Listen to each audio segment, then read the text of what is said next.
কালি ৰাতি ৰাশ্মিনা হোটেলৰ স্বত্বাধিকাৰী ঘৰত সংঘটিত হয় এক ভয়ানক অগ্নিকাণ্ড।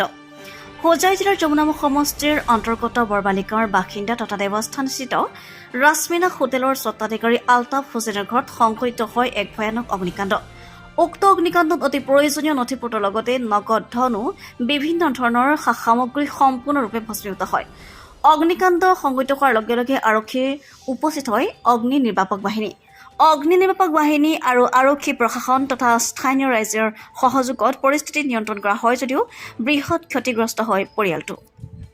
News desk report edit times Hojai.